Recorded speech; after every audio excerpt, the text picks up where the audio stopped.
Yes, I believe na this is considered my biggest break kasi nga, first of all, this is my very first lead role, title role. So, first of all, I'm very thankful sa lahat po ng nagtitiwala, sa lahat ng nagsusuporta, sa lahat ng pagmamahal.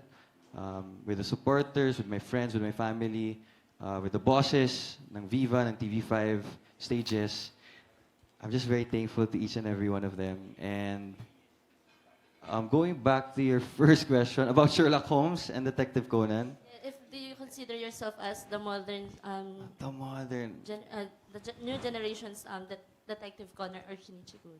Wow. Kasi fan si author ni Detective Conan. Yes. Well, that would be a privilege to be considered as the modern detective. And siguro yun naman yung goal eh, diba? It's to be remembered as someone na talagang tatatak sa audience. And I would feel flattered kung yun yung may isip ng tao. So each and every one of us wants to just do our best and na mapasaya yung audience kung ano mang klaseng role ang gaganapin namin. So yun lang po.